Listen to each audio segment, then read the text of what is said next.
through it. So I think it'll take no more than 30 minutes. So the agenda for today is going to be very, very simple. So I'm going to start off with a brief introduction of myself. Why am I here? What is my experience? Why does this matter? And what exactly is the Young Democrats of LaTrobe County? After that, we're going to jump into something called the people's model.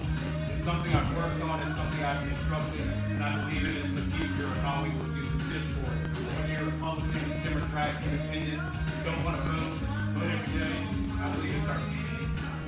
After that, we're going to lead you guys in a couple opportunities and benefits that will be available to you. We'll discuss that. I'll be available to speak after. We'll get out of here. Like I keep saying, please do.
Reach in time, you'll find what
started. But before we do, I'm going to ask everybody to move forward because, I mean, we have 400 seats, and I'd rather not use a microphone.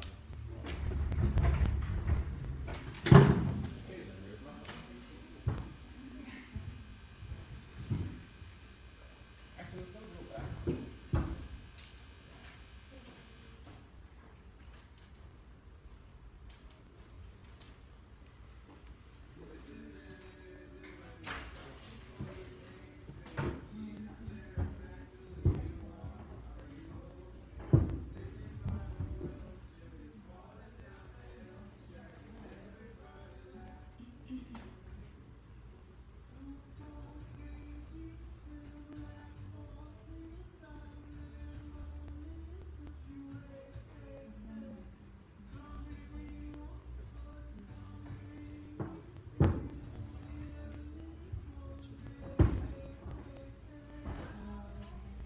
So I know this is going to be our first interest meeting, but we have the Hillary Clinton campaign and an individual that's running for SDA that's going to speak to you first.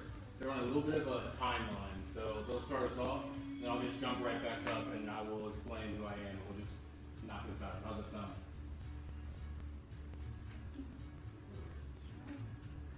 All right, hi guys. My name is Shelby Jones. I'm a transfer student coming from Central Piedmont Community College. I'm a nutrition degree, or a nutrition major here at App State. And I am running for the transfer seat in the Student Government Associate Senate. Do we have any transfer students here? All right, cool, awesome. Voting starts September 1st through September 8th, but I will be campaigning all this week.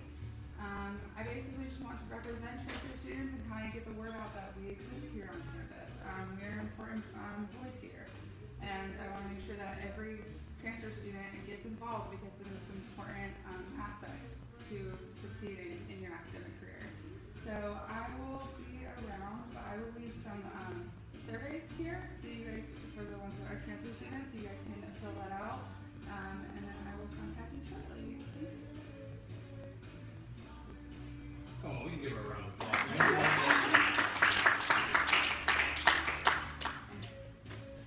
Hello, everyone. My name is Monica. Sorry, I can't see all of you. My name is Monica. I'm the campus organizer for the North Carolina Democratic Party and the Hillary Clinton campaign here on campus.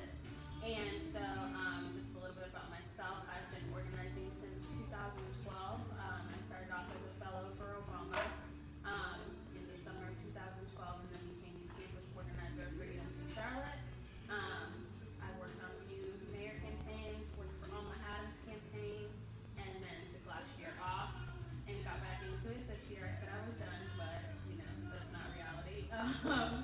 So got back into it this year because just everything that's going on is not okay.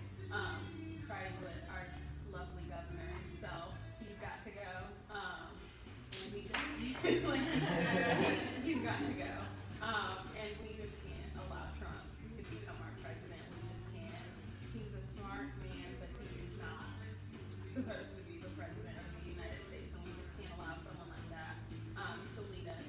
So that's why I got back into it this year. Here on campus right now, APP is one of the top campus programs as far as the campaign is concerned. We're actually second place to UNC Chapel Hill right now. And so that's saying a lot because they have significantly more students than we do. But this is a historically active campus, so I really want to tap into that this semester and make sure that we get as many students as we can into the polls. We're still fighting for the union site for early voting, and we'll have a lot of events going on. Don't really know what people, big names we'll have on campus yet, but when we do, I'll make sure to let you all know. And then we do have a fellowship going on. The deadline will probably be next Friday. It's probably the deadline for when I'll be taking everyone in. But we have a strong group right now, and there's a part-time fellowship, which is 15 hours a week. It is flexible. The full-time one is 30 hours a week.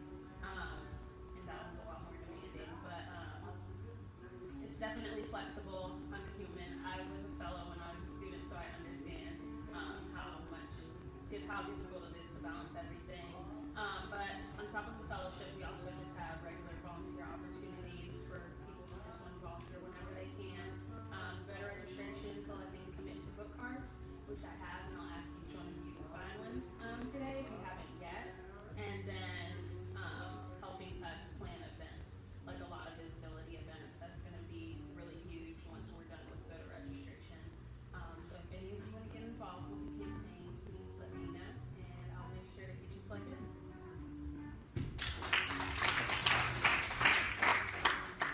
Josh Brandon, candidate for Congress. How are we doing? Good, you? Doing well, doing well. How's it going, y'all? In front of Democrats, really usually all I have to say is I'm running against Virginia Fox, and yeah, my name's Josh Brandon. I'm basically a Bernie crack. I believe fully that we need universal health care. I believe fully that we need to make higher education. Music's a little distracting. That we need to make higher education free for at least most people, which is amazing that we got in the Democratic Party platform this year. Free for 85% of people in the United States, and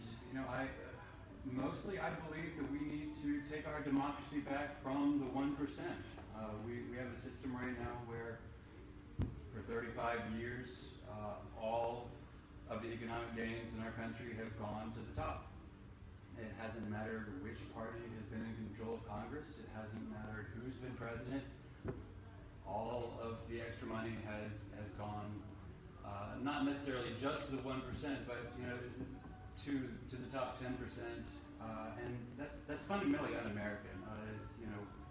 Our country was founded on getting rid of a class system essentially, and we've succeeded in varying degrees over the years, but starting with Reagan, we have substantially regressed in that capacity, and despite the fact that Obama made runaway inequality a cornerstone of one of his famous 2007 speeches, under Obama even runaway inequality hasn't slowed down, and we all know that Bernie couldn't have gotten all this stuff done by himself as president. Everyone knows that, but Congress can, and even with Hillary as president, God willing, if we get a Congress elected that can pass, Bernie-style legislation, if we can get a Congress elected that, will implement universal health care, of course Hillary Clinton's going to sign it. So it's fundamentally important that we get Hillary elected. It's fundamentally important that we get as many people elected to Congress as possible. If you guys, calling for me, calling for Tim Canova down in Florida, we need progressives elected to Congress to get this legislation passed. Can I be boring for a minute? Yeah. Do you guys? How much do you guys know about gerrymandering? A little. Yeah.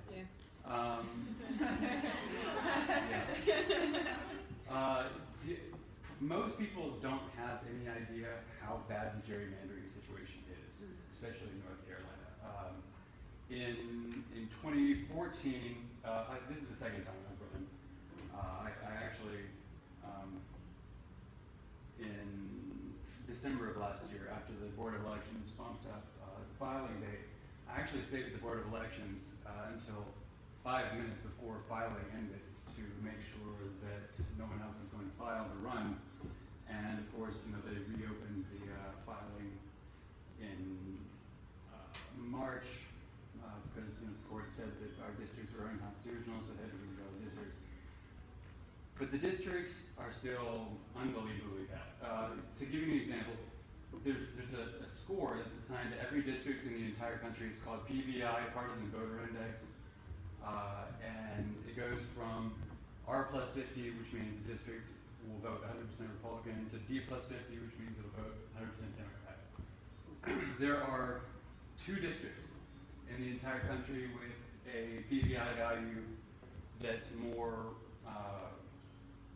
Republican leaning than R+3 that have been swung to vote Democrat. One of them is R+4, the other is R+6. This is out of 435 districts in the entire country. 2 districts that are more Republican than R+3 that have been swung. The least Republican leaning of the 10 Republican districts in North Carolina is R+9.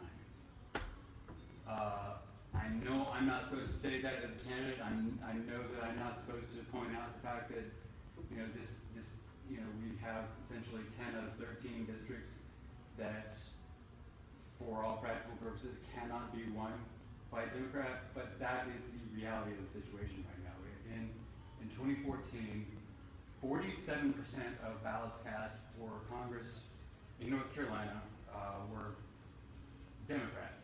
But the way they have the districts drawn, we, like I said, elected 3 out of 13 Democrats to Congress. That's roughly 23%. So that means 23% of the votes in the entire state were undermined because of the districts, because of the way the districts are drawn.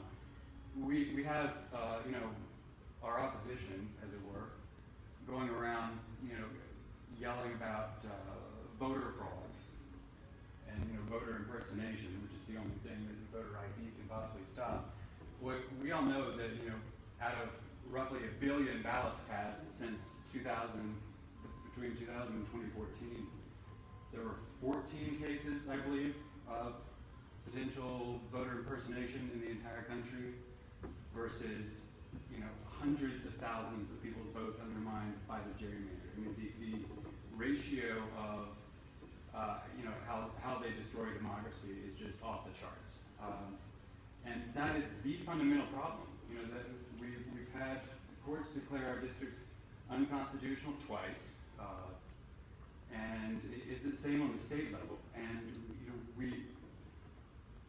I'm telling you this because we need to understand that it is not simply a problem of us not doing enough work. It is a problem of the system, and we have to get a North Carolina General Assembly elected that will implement an independent redistricting commission. Jeff Jackson, one of our state senators from Charlotte, he introduced a bill to set up an independent redistricting commission. He introduced it early 2015. He didn't introduce it to set up the redistricting commission for the 2021 redistricting, but for the 2031 redistricting. Could not get any traction. Republicans are so convinced that they're going to still have a majority in the General Assembly come 2031, they wouldn't even give them the time of day. It's really terrifying. I mean, it undermines democracy more than just about anything you can think of, and no one understands how bad the problem is. So I would appreciate it if you guys, could write your North Carolina congressman. If you can turn around and explain to people, hopefully some subset of the boringness that I just subjected you to, because it really does. It really does make a lot of what we do essentially not count. And Virginia Fox has taken advantage of that for a long time. And the other thing is, Republicans will also say that Democrats do this too. I mean, it's just a question of technology improving. Democrats have always done this. Well, that's not really true in the case of North Carolina. When the Democrats redrew the districts in 2001, the next year we elected 7 Republicans and 6 Democrats to Congress. That's after the Democrats redrew the district. So, roughly what it should be, because North Carolina votes roughly 50-50, Republicans, Democrats, depending on whether it's a presidential election year or not. So, anyway, long story short, I am running, and, I understand that it's a very uphill battle, and I hope you guys understand why it's an uphill battle, and I would appreciate your support. Thank you.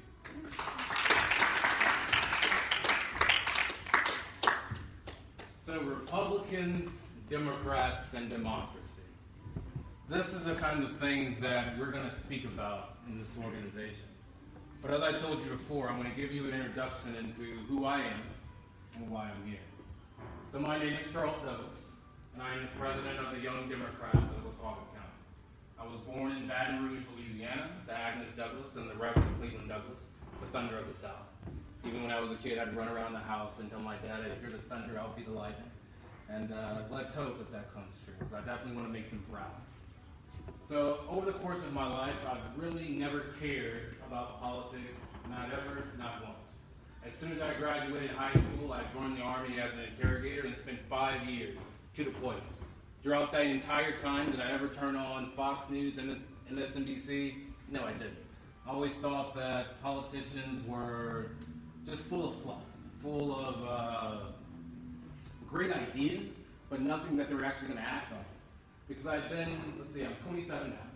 And when I joined the military, I was 18, and I've kind of been around politics a little bit. Being a black male in the Deep South, you hear things, and you hear your parents talk about, hey, this governor, this senator, this congressperson did this one thing that afflicts us and oppresses us. And I just feel like, oh, well, it'll fix itself out. Like, my generation is cool. We're moving forward. But that has not been the case for us. So when I got out of the Army, because my mother had contracted cancer in a place called Henderson, North Carolina. Now, as a kid, my dad passed away when I was 13 from Alzheimer's and pneumonia, and I was a really isolated kid. I had a lisp, I had a stutter, and probably throughout this speech you may hear me mess up a little bit. You'll have to forgive me, I'm still working on it. And so I didn't have a lot of friends, I didn't really hang out with a lot of people. It was really just my mom and my dad. So when I came to North Carolina to take care of my mother, it was like, okay, Mom, I've been in the military, I'm a man now, like, aren't you proud? I just want you to get better, and then I want to start a company and travel the world. I never cared about politics. But my mother was the biggest Democrat you could ever imagine. Literally, she's walking around, her hair is falling out, she has this, I don't know what you call it, but you see it in the hospitals, they grab it's like a little monitor and it's hooked up to you. She would push this thing around the house and talk about, Charles, we're going to the market to do some voter registration. And it's like, are you kidding me? Literally, your hair is falling out and you care about registering voters. And even though my mother cared so much about it, it didn't grab me at all. It was still, okay, whatever. Unfortunately, a couple of months after I got into North Carolina, my mother passed away, and my stepfather kicked me out of the house at her funeral. And I found myself homeless in Henderson, North Carolina, with most of my family deceased and really nothing to do because I spent all of my time trying to save her life. A guy by the name of Richard Brandt, he is the chairman of the Vance County Democratic Party, gave me a place to stay. And when he gave me a place to stay, as you can imagine, if you're homeless, that you have nothing to do, if the chairman of a political organization says, hey, I'll give you a place to stay, you're probably going to be like, hey, well, I'll help you register some voters, I'll help you do some phone banking. And what that turned into is me becoming the campaign organizer for Vance, Warren, and Granville County for the Obama campaign in 2012. I became the second vice chair of the Vance County Democratic Party, quickly following that. Then I moved to the North Carolina Democratic Party as a fundraising deputy. Then I moved to the Nathan Baskerville NC House campaign as a campaign manager. Then I moved to Congressman Butterfield's campaign. And then generally just started working all over the state in nonpartisan efforts, really getting into the mix of politics. And when I started, I was invigorated. I was excited that finally I understood what my mother was talking about. I could change the world. I could talk to people. I could get them to care. I could get them to understand that politics was not a lost cause. It was something that could change the world. And I thought this for a long time, until Baskerville's campaign. We worked so hard. I went in some of the worst neighborhoods. I had guns pulled on me because I had the crazy idea that I could unite gangs. Don't try it yourself. It doesn't work. It takes more time. But as you can see, I was idealistic. when that campaign was over and he went into the state legislature, I started asking about some of the things that we had promised. So one of the conditions of me working on this campaign is that he would go to the state legislature and get a grant for community gardens. Because I had this crazy idea. A lot of rural communities in North Carolina, they're filled with blight, they're filled with broken down houses, and I thought, well, if they're all broken down, we're not doing anything with them, why don't we tear these buildings down, tear up some dirt, and put a community garden? Instead of just having people on probation walking around picking up trash, let's teach them how to grow food, fresh food, so they can have it available for their family and friends, so they can know what a zucchini is, what a squash is. Does that overall change the world? No, but I thought it was a good step in the right direction. And when he got to the state legislature and I called him, he comes back and he tells me, oh, well, you know, I got to work on this angle. I got to add it as an addendum to this. And I thought to myself, what the hell? I just busted my behind trying to get you elected. This was a promise you made to me. And you're telling me because of some procedural matter, some sort of, well, you got to do some wheeling and dealing, I can't get the simplest thing of tearing down a piece of land that nobody cares about and putting it in a community garden. That's when I started getting cynical. When I finished getting cynical, for about 6 to 8 months, I didn't care about politics. I was like, I'm done, this sucks. Everybody in my generation that's like, I'm an anarchist, I don't care about politics. I think you kind of get the point. Like, just anybody, it's like, whatever. And it occurred to me that the problem wasn't so much the candidates or the elections or particularly how we go about getting a representative. It was the system itself. It was that we have this idea of democracy as we go to an election booth and we press a button, and now we've done the great work of democracy. Now we've done our part. And I believe this to be 100% false. The great work of democracy for me, and for the young Democrats of Watauga County, is not saying, oh, I'm a Democrat, F all the Republicans. It is not saying, oh, if you don't vote, you're wasting your time and you don't deserve the vote that you have. It's about conversation. It's about walking up to people when it's divisive, it's hard, you don't want to speak to them and saying, okay, I know pretty much you're probably going to disagree. But I believe if democracy is going to work, I have to understand your opinion. Because how can we have a robust and thorough democracy if we walk around assuming, I'll take you for example, if I go to the election booth and I'm like, oh, because of the way you dress, I know exactly what you think. Okay, I'm going to vote for you and I don't even know you. What sense does that make? How is that a real democracy? Even if you have an opinion contrary to mine, the fact that I'm aware of that opinion, that I understand how you got to that opinion, will inform my vote. So let's take, for example, a woman's right to an abortion. Even if you are the kind of person that says, no, you're right, I should be able to legislate that and tell you everything about your own body, I personally, and this organization will not, don't believe you should start that conversation with, you are fucking stupid. You should not be doing this. What is wrong with you? It should start off with, okay, so where are you from? Okay, what was your family and friends like? How did you get to this conclusion that my body is yours to legislate? And have a robust conversation that way. And let me be clear about something. I'm not saying that this is harmonious and peaceful and that you're going to run into some Tea Party conservatives or some ultra liberal people and it's going to be an easy conversation. What I am saying is that if we are going to believe in a democracy, this has to be the way it works. And this is what I fight for. Let's jump into this PowerPoint. I'm going to keep it very short and simple and go through what I call the people's model. The people's model is something when I was the second vice chair of Vance County, we had one meeting a month. One meeting, that's it. That meeting would consist of 1 hour. We would talk about some election booths, the Board of Elections, making sure that our candidates had good speeches. But it was never about how long should governors be in office. Do we like the fact that the Supreme Court has life terms?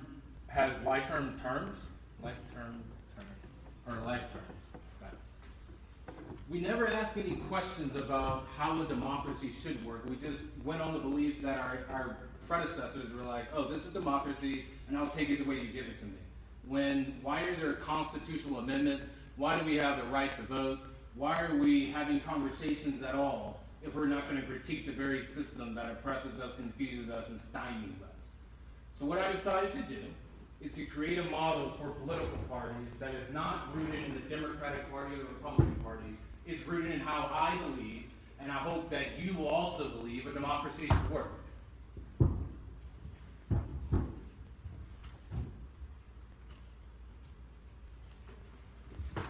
So our slogan is people, perspectives, politics. I'll read this. So the Young Democrats of Watauga County, first and foremost, endeavors to create an inviting and constructive space for community members to come together, share diverse perspectives, discuss current events, and to act on their convictions individually and collectively. This is very important because I am personally of the belief that I, as a individual, or even as the president of the Young Democrats of Watauga County, should not be in a position where I say, hey guys, I've done a lot of research, and I'm telling you, these shares are bad for you. Believe me and act on it. I believe that the true way of democracy is asking you, hey, I believe that these shares are bad for you. What do you think? If you don't agree with me, why do you think that? Well, check this out. If you don't agree with me the first time, then I'll ask you another week, and then another week, and another week. And that for me is democracy. So when I say act on their conditions or convictions individually and collectively, I'm talking about empowering yourself to say, hey, I may be 18 or whatever age you are, and my opinion matters. Is it going to be perfect? No, because none of us are perfect. Are we, or each one of us, understanding of everybody's perspective? No, it's not.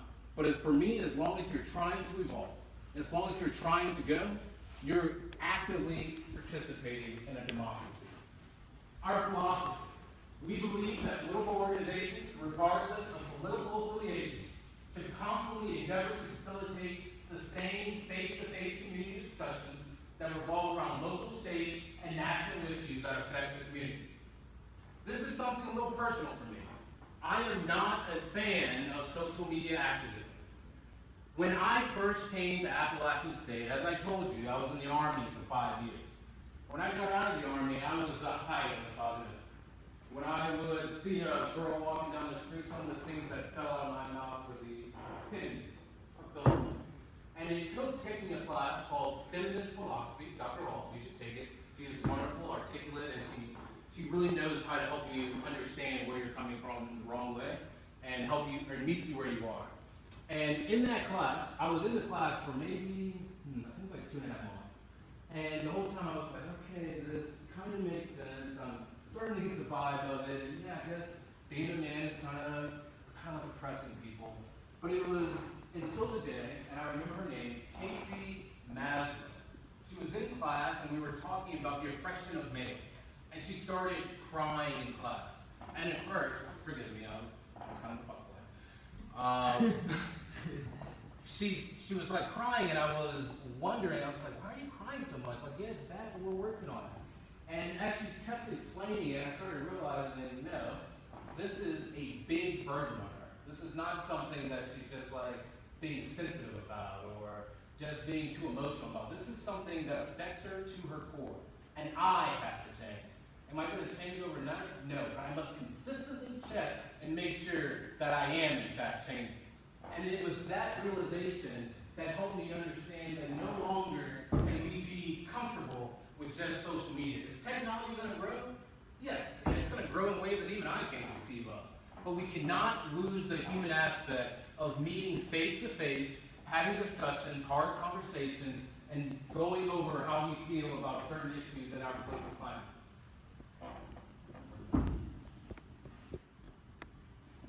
So our mission, we believe in better understandings of each other. That's the first line.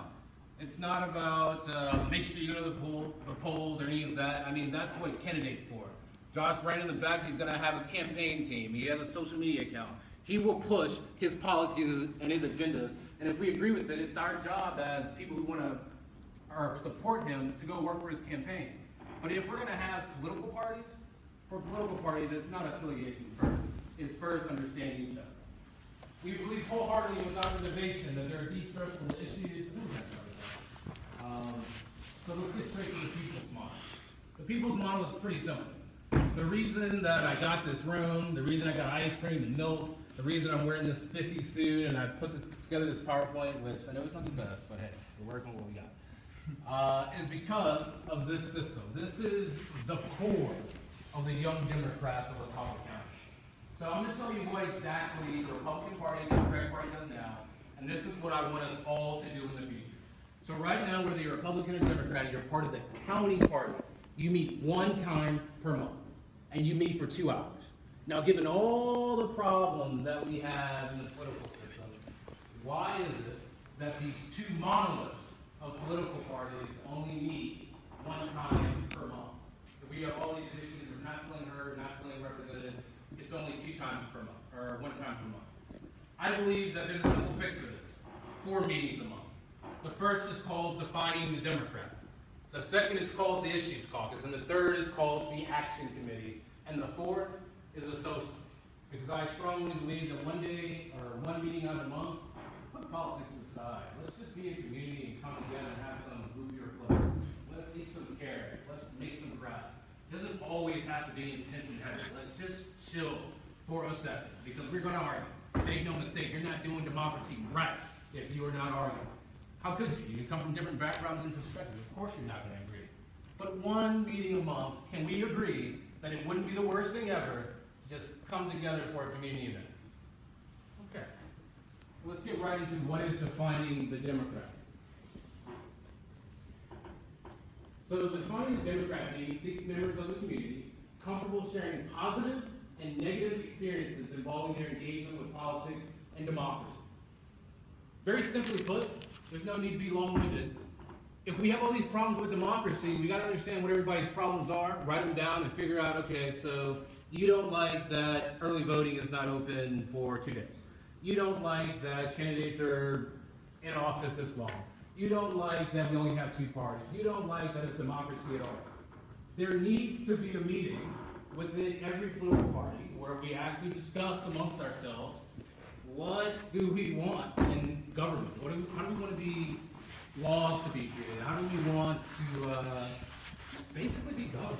That's what defining the Democrat is about. Just conversations on the system itself. Now, once we're done with the system, now it's time to talk about it. So there are so many things on the conservative and liberal side that we agree and disagree on.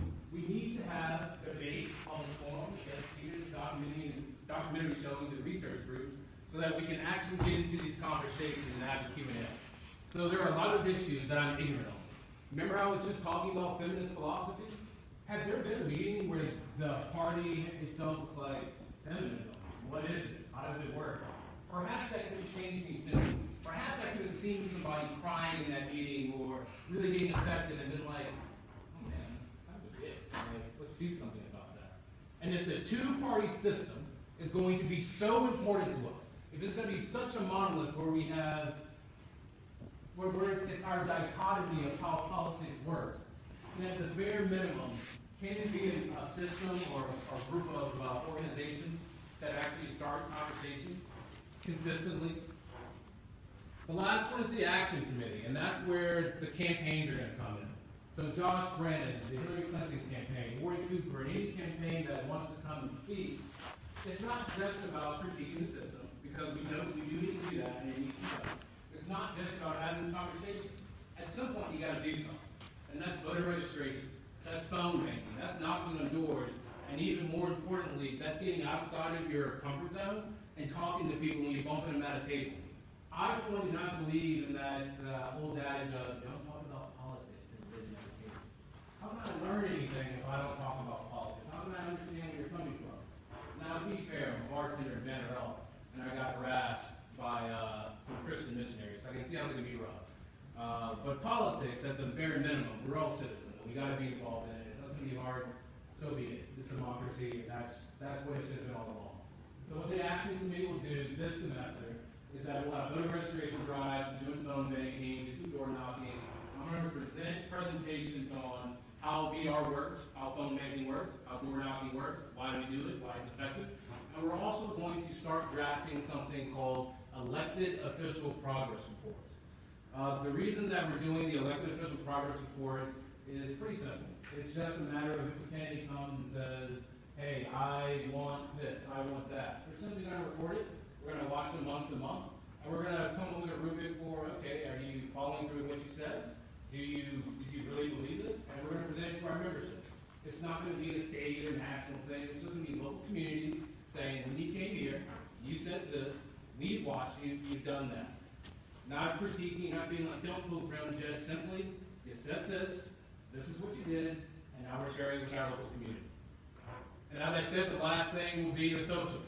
Now we have Facebook and Instagram and Twitter, and over the coming weeks, I'm gonna try to start getting more social media savvy, and we'll be pushing out more. But our next meeting will be defining the Democrat. And what we're gonna talk about there is democracy itself. So we're gonna talk about a little bit about the Constitution, we're gonna talk about this upcoming election, how you feel about it, what are some problems, and how that'll look is that you'll simply stand up and be like, hey, I particularly don't like this, or I want to learn more about that, and we'll move forward with the conversation. It will not be serious, but it is needed. With that being said, there is a quote that I use that I want to embody this organization, but you're going to have to work with me. So the first thing I need you to do is all point at me, with your arm fully extended. Point hard at me, like I'm a villain. Now say together, you are you. You are you. Oh, that's better. You. Now go like this and say, I am me. I am me. And then point your finger up and say, we are us. We are us. All right. Now we're going to repeat this. When you do it together. It'll sound better. Be nice. All right. So ready? You are you. I am me. We are us. All right, we're going to do it 2 more times. I want to at least hear something here, because we got the video camera going. I need some good meetings. All right, you ready? Help me out here. Ready? I'll turn as if you're actually ready to like sound off. Yeah. Okay. Ready? You are you. I am me. We are us. You are you. I am me. We are us. All right. Well, that's been the Young Democrats of Watauga County. Thank you for hearing my vision. And follow us on Facebook, and we'll try to get this revolution moving.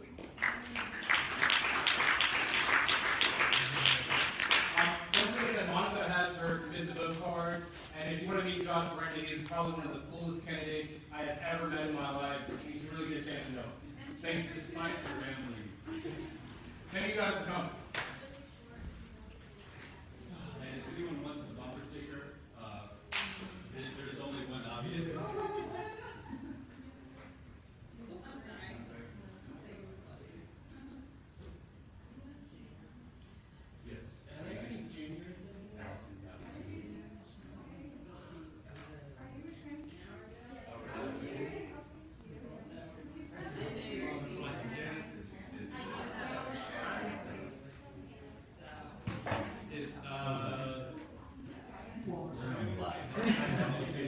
I'm gonna need to get another camera.